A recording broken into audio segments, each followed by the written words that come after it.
Hey Samford fans, welcome into another edition of the Samford Sports Wrap-Up presented by Alabama Power. I'm John McAfee. Happy as always to be joined by Director of Athletics, Martin Newton. Martin, I know you're busy. It's been a whirlwind. I appreciate you taking some time. No, this is great. It's a dark room. I feel like I can get a little sleep, get a little shut-eye. No, it's been a crazy month or two, but we're starting to see the light at the end of the tunnel. Well, I'm sure by now all Samford and SoCon fans have seen yesterday's announcement that the SoCon has postponed fall sports, hopeful to play them in the spring.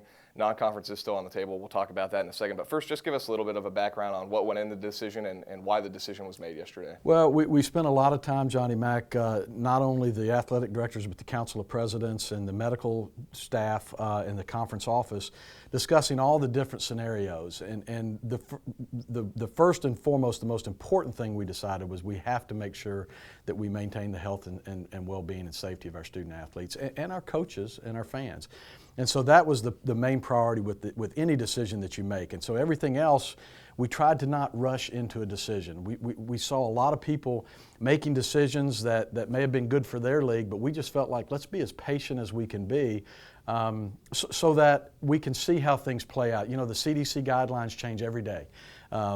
This disease changes every day. And so we wanted to make sure that we really were making the best educated decision based on what's best for our student athletes, coaches, and fans. And I think we came to that, but then we also, Johnny Mac, wanted to provide flexibility. Flexibility for the schools that may be in a different region. You know, the state of Alabama has 100,000 cases. The state of Georgia has 226,000 cases. So is there some flexibility for those states that maybe don't have it's not as big of a hot spot? And so that's why they came with the decision to go move the conference schedule to the spring, but allow the institutions to have some flexibility with the non-conference schedule. Yeah, and following up on that, where do you stand right now on the non-conference schedule as far as what Samford might do? I go back to student-athlete health, safety, and well-being, and I have concerns, quite frankly, is how you can play, how we just say that it's not safe to play a conference schedule but play a non-conference schedule. So I have concerns with that. I don't want to rush to decisions. I think we make bad decisions when we rush. I think we need to get input from our student-athletes first and foremost because, again, they're the ones that are on the front lines, that are sacrificing our coaches. They're the ones that are on the front line. So I want to make sure I get their feedback and really hear from them on what it is they want to do. If it's something they are interested in doing and we can do it in a safe environment or there's risk in any sport that you play. You know, when you play football, there's risk every time you go out that you could get a concussion. So can we keep them can we mitigate the risk as much as possible? And so I want to get their feedback, and I want to hear where they're thinking. And quite frankly, if this isn't something they want to do, then it's a moot point. We move on and we play a conference schedule in the spring. If this is something that they want to do, then we have some work to do. We've got to figure out, can we do that in as safe as possible environment? Looking at moving it to spring, how do you see a football season potentially unfolding in the spring? Obviously, there are a lot of obstacles there. It's going to be challenging. Forget the student athletes and the coaches, but just think about the logistics within a staff, what you're trying to do. How are we going to handle it with small staffs to be able to cram all of our sports that we're taking over a 10-month period, we're going to cram them now into about a 4 or 5 month period. So the logistics is going to be very challenging. But we'll figure it out. I mean, we always do. That's what we do. We get challenges, we get obstacles, and we figure out ways to handle it. The finances on it are going to be interesting. I mean, what do crowds look like in the spring? Are we going to be able to be, right now we're at 25% or less capacity. Are we going to be able to have 50% capacity or 100% capacity? So there's just still so many unknowns.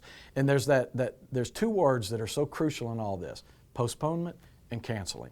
And so rather than rush to make decisions, again, postponing gives us the options to continue to look, or gives us the ability to look at the different options that exist. If you're in a room with our student athletes, what is your message during a time like this? Well, I'm going to be in a room with them here in just a little while, and my message quite simply is going to be, look, you're the most important, and you're the first priority. Your health, and it's not just physical health, but it's mental health as well, Johnny Mac. And I think that's one thing that gets overlooked throughout this process is you take away what you love to do, and you can't do that anymore. That's going to affect your mental health. We've seen a nationwide crisis of mental health illnesses right now. So it's not just their physical health, but I also want to hear what they have to say about their mental health. And then again, help them to try to make an educated decision on what they want to do.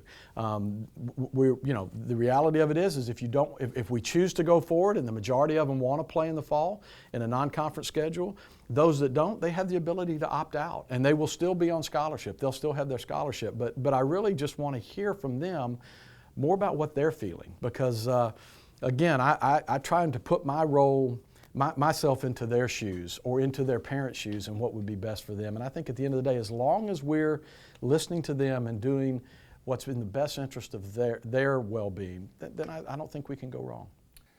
Looking ahead at winter sports, I think everyone in collegiate athletics understands the importance of this coming basketball season and how important it is to the whole landscape of college sports. You're on not just the Division I Council, but also the Men's Basketball Oversight Committee. I'm sure a lot of different scenarios are being thrown out there. How do you see a basketball season potentially unfolding? It's going to be a challenge, but here's the difference between basketball and football. Basketball has one person at the NCAA because you don't have the different subdivisions. So you've got one person in Dan Gavitt that's kind of the czar of college basketball. We were on a call yesterday, and Dan is the person that is providing leadership to all of the constituents with college basketball. Whereas with football, you've got the Power Five, you've got the Group of Five, you've got FCS. So everybody's kind of making decisions on what fits best into their bubble. And so I think that'll be different in college basketball. I think you'll see a more uniformed decision. Right now, if I had to guess, I think we will try to go ahead and move the start date of college basketball back from a November 10th start to maybe a Thanksgiving start. Most of us are going to online learning, or either we're going to be done with exams by Thanksgiving. So now you've removed your student body from the equation, and you could literally play basketball games. Maybe you can't have any fans, but you could literally play basketball games against two teams in a very contained environment. So I think that'll get moved back. I think it's imperative that the basketball tournament take place. And we've got to be able to work together amongst all levels, knowing that, look, the NCAA tournament, it may not be 68 teams. The NCAA tournament could be 16 teams. And we've got to be able to live with that as a program that maybe you could have the opportunity, your automatic qualifier doesn't get to the tournament, but the end result is that the tournament happens because that NCAA revenue is so vital to what we do from an athletic standpoint. Martin, I really appreciate your time as always. I hope you can get some rest this week. We definitely will. And look, man, we know who's in charge, right? So he's in charge. He's going to figure it out, and the rest of us are just going to sit here and have faith and do what we can do to make sure that our student athletes are healthy. And you stay healthy as well. I'm glad we're 6 feet apart. That's Director of Athletics Martin Newton. I'm John McAfoose. That'll do it for this edition of the Samford Sports Wrap-Up presented by Alabama Power.